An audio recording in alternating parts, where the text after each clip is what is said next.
Selamat malam, Shalom. Selamat malam Bapak dan Ibu sekalian, keluarga Rukun Santa Agnes yang terkasih dalam Tuhan Yesus. Malam ini kita kembali berjumpa dalam ibadah rukun secara online di hari Rabu. Malam ini kita berdoa bersama-sama khusus untuk seluruh keluarga Rukun Santa Agnes. Kita semua mengucap syukur atas berkat dan perlindungan dan kasih Tuhan kepada keluarga kita semua. Dan semoga Tuhan selalu memberikan kesehatan, memberkati kita semua, dan selalu diberikan kekuatan-kekuatan baru, sehingga membuat kita semakin bersukacita untuk selalu bisa berdoa bersama. Bacaan firman Tuhan yang akan kita dengarkan, pesan Tuhan Yesus kepada para murid-muridnya, untuk menyampaikan pertobatan karena kerajaan surga sudah dekat. Semoga kita semua selalu dalam perlindungan dan penyertaan Tuhan. Mari kita nyanyikan lagu pembukaan.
Dalam nama Bapa dan Putra dan Roh Kudus. Amin.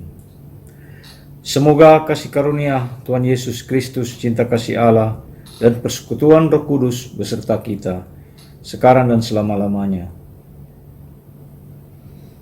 Tema malam ini saya angkat adalah bertobatlah.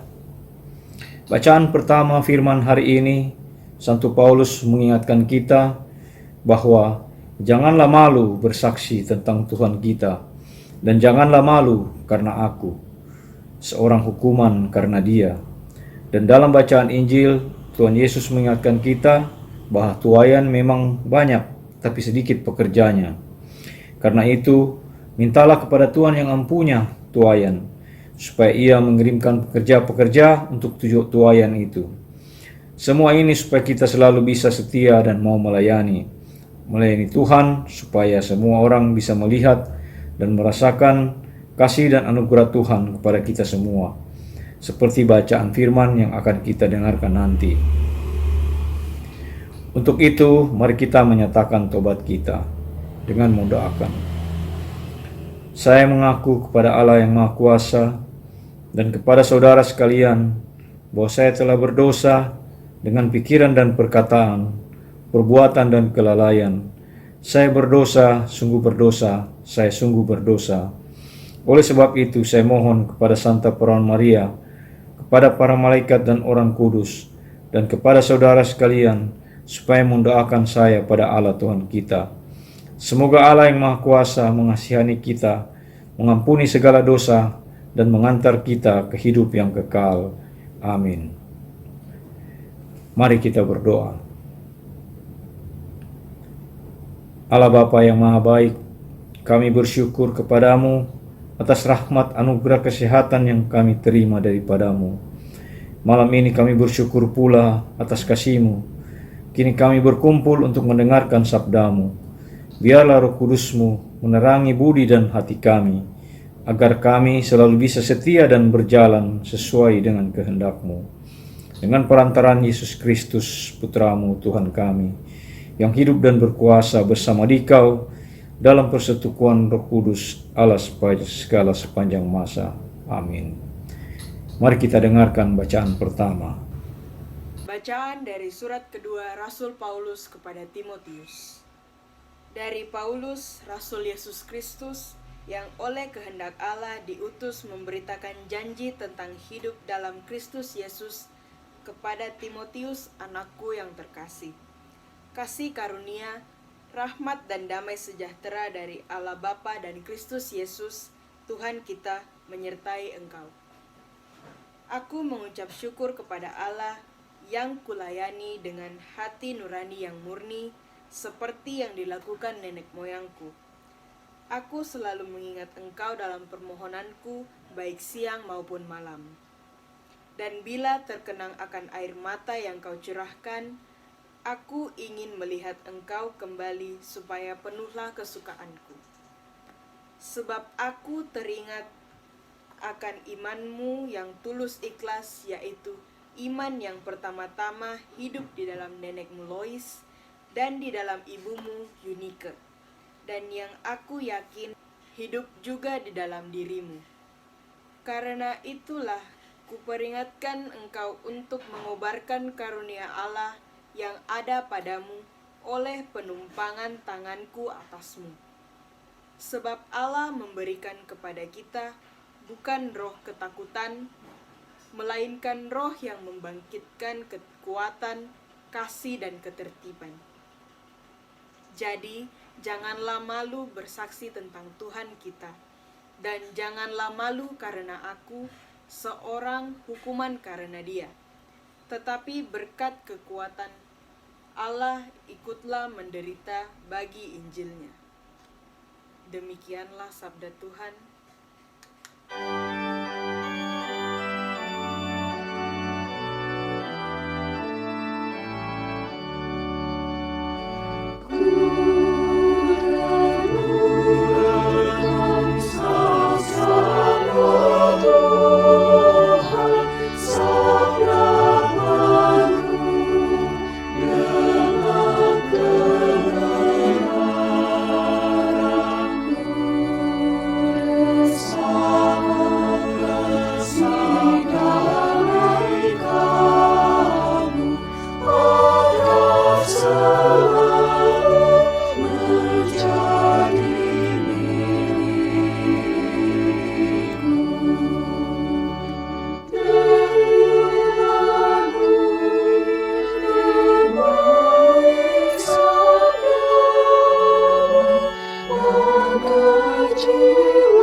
Inilah Injil suci menurut Lukas. Dimuliakanlah Tuhan.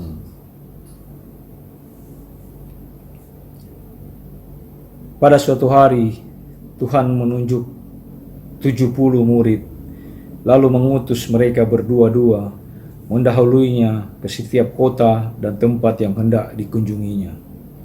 Katanya kepada mereka, tuaian memang banyak, tapi sedikitlah pekerjanya. Karena itu, mintalah kepada Tuhan yang empunya tuaian, supaya ia mengirimkan pekerja-pekerja untuk tuaian itu. Pergilah, camkanlah. Aku mengutus kamu seperti anak domba di tengah-tengah serigala. Janganlah membawa pundi-pundi atau bekal atau kasut, dan janganlah memberi salam kepada siapapun selama dalam perjalanan. Kalau kamu memasuki suatu rumah, katakanlah lebih dahulu, damai sejahtera bagi rumah ini. Dan jika di situ ada orang yang layak menerima damai sejahtera, maka salammu itu akan tinggal padanya. Tetapi jika tidak, salammu itu akan kembali kepadamu. Tinggallah dalam rumah itu, makan dan minumlah apa yang diberikan orang kepadamu. Sebab seorang pekerja patut mendapat upahnya. Janganlah berpindah-pindah rumah. Jika kamu masuk ke dalam sebuah kota dan kamu diterima di situ, makanlah apa yang dihidangkan kepadamu, dan sembuhkanlah orang-orang sakit yang ada di situ. Dan katakanlah kepada mereka, kerajaan Allah sudah dekat padamu. Demikianlah sabda Tuhan. Terpujilah Kristus.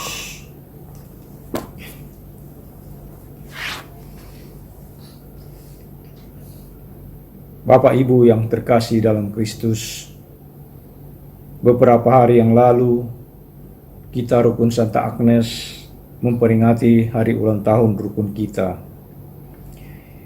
Melihat kolaborasi para pemimpin ibadah di Rukun Santa Agnes yang sangat kompak dan banyaknya panggilan-panggilan pemimpin ibadah yang baru, membuat kita semua harus bersyukur dan bersukacita dengan penuh kegembiraan. Karena itu menandakan Tuhan Yesus selalu hadir di tengah-tengah kita, dan Roh Kudus selalu menuntun kita semua, terlebih-lebih ketua rukun kita, ketua Rukun Santa Agnes yang Pak Yohanes yang sangat aktif. Bapak, Ibu, saudara-saudari yang terkasih, banyak orang beranggapan bahwa tugas memberitakan kabar baik adalah tugas segolongan orang yang ahli. Dalam pengertian bahwa orang-orang tersebut sudah diperlengkapi dengan berbagai pengetahuan, dididik secara khusus. Buktinya, para murid Yesus yang sebagian besar tidak terpelajar diutus Tuhan untuk mewartakan Injil Kerajaan Allah. Tindakan Yesus ini memberikan suatu pelajaran penting buat kita, yaitu bahwa pelayanan tidak dibatasi hanya untuk kalangan para ahli dan para imam, prater, suster, atau ketua rukun saja, atau segelintir orang saja. Tiap orang menjadi pengikutnya dipanggil untuk menjadi utusannya. Prinsip ini juga membuka mata warga gereja, khususnya para pejabat gereja, yaitu bahwa dalam gereja Tuhan tidak boleh ada pembagian golongan antara awam dan pejabat gereja. Semua warga gereja yang sungguh beriman adalah umat Allah, yang adalah warga kerajaan Allah. Kita semua berkehormatan untuk ikut serta mewartakan Injil Kerajaan Allah kepada dunia ini. Berita penting lainnya yang diangkat dalam perikop ini, selain pemberita Injil, adalah kabar baik yang harus disebarluaskan kepada orang lain, yaitu bahwa kerajaan Allah sudah dekat. Tugas para pemberita Injil adalah menganjurkan agar orang menerima kasih karunia Allah, beriman kepada Kristus, bertobat, dan diselamatkan. Suatu tugas yang berat dan amat mulia diemban oleh setiap pemberita Injil dalam setiap orang yang beriman kepada Kristus. Kita semua harus langsung terjun ke dalam arena peperangan rohani. Tetapi kita tidak perlu takut, sebab sejak semula Tuhan mengingatkan kita untuk bergantung kepadanya saja, bukan kepada hal-hal yang biasa manusia lakukan. Bapak, Ibu, saudara-saudari yang terkasih, seperti dalam bacaan Injil, jika padi sudah menguning dan membutuhkan penuai, begitu pula ladang Tuhan membutuhkan pekerja. Karena itu Yesus mengutus 70 murid untuk pergi memberitakan bahwa kerajaan Allah telah tiba. Sifat pelayanan itu mendesak dan penuh bahaya, maka mereka harus waspada, karena mereka bagaikan domba yang diutus ke tengah-tengah serigala. Konsentrasi mereka saat itu harus terpusat karena mereka mesti bersegera melaksanakan tugas-tugas itu. Segala sesuatu yang mengakibatkan penundaan harus diabaikan, karena mereka harus memanfaatkan waktu sebaik-baiknya. Mereka juga tidak boleh memusingkan diri dengan segala keperluan yang harus mereka bawa. Meskipun tampaknya pengorbanan mereka begitu besar, belum tentu tanggapan yang akan mereka terima selalu menyenangkan. Ada kalanya mereka akan mengalami penolakan dan mengecewakan. Namun demikian, mereka harus tetap memberitakan kerajaan Allah dan juga menyembuhkan orang sakit. Bila berita itu ditolak, haruslah diucapkan satu peringatan mengenai hukum Allah. Yang amat menggembirakan adalah bahwa Yesus menyeratkan betapa berarti dan mulianya penugasan. Karena penerimaan terhadap mereka diidentikan dengan penerimaan terhadap Allah sendiri. Barang siapa mendengarkan kamu, ia mendengarkan aku. Dan barang siapa menolak kamu, ia menolak aku. Dan yang menolak aku, ia menolak dia yang mengutus aku. Ini puncak penugasan sekaligus jaminan dukungan Yesus yang terus-menerus. Mendesaknya misi Tuhan Yesus ke dunia menyadarkan kita bahwa misi itu ditujukan untuk semua orang, termasuk kita, dan harus segera dilakukan. Meskipun terbayang ancaman dalam menjalani tugas ini, namun penyertaan dan dukungan dari Tuhan Yesus kiranya menghilangkan keraguan kita semua. Mari kita berdoa. Tuhan Yesus, kami ingin berkarya sebagai utusan-Mu.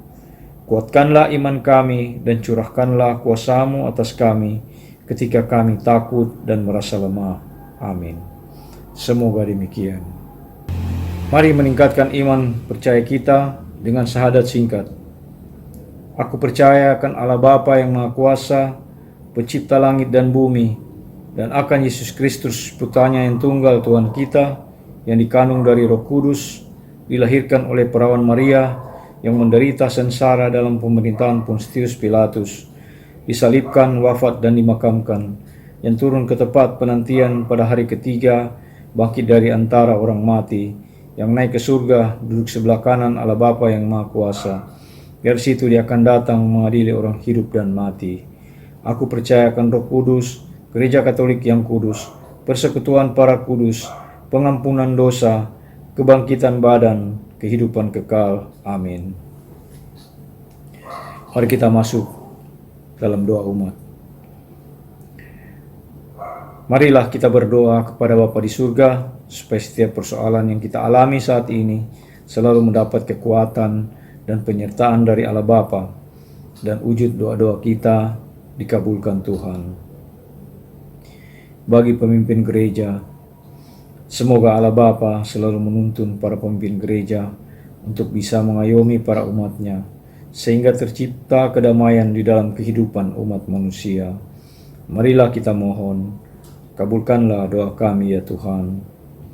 Bagi para pemimpin bangsa, semoga Allah Bapa selalu menerangi jalan kepada para pemimpin bangsa, supaya selalu bisa bekerja sama untuk memulihkan kondisi ekonomi negara kami di tengah level PPKM yang kembali naik akibat virus Omikron, dan semoga vaksinasi booster dapat berjalan sesuai dengan rencana pemerintah, bisa berjalan dengan baik.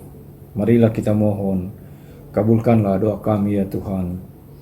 Bagi rukun Santa Agnes dan semua keluarga kami, semoga Allah Bapa memberkati keluarga-keluarga kita dan setiap usaha kita semua, agar tidak berkekurangan dan selalu bersyukur dan bersukacita dalam setiap keadaan.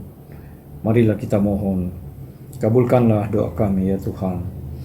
bagi keluarga-keluarga yang saat ini mengalami sakit penyakit dan duka cita. Semoga Allah yang Maha Kuasa memberikan anugerah kesehatan dan penghiburan untuk mereka semua, sehingga dapat beraktivitas kembali dengan penuh sukacita dan kegembiraan. Marilah kita mohon, kabulkanlah doa kami ya Tuhan. Kami juga mau berdoa secara khusus untuk seluruh pemimpin ibadah yang terpanggil untuk melayani di Rukun Santa Agnes. Semoga Roh Kudus selalu menuntun kami semua untuk selalu punya waktu untuk melayani dan menjadi pembawa kabar baik dan kasih karunia Tuhan bagi sesama. Dan berkat kasih Tuhan selalu hadir di tengah keluarga dan pekerjaan kita semua, serta Allah turut bekerja dalam setiap rencana-rencana kami semua. Marilah kita mohon, kabulkanlah doa kami ya Tuhan. Dan untuk intensi kita masing-masing, mari kita berdoa.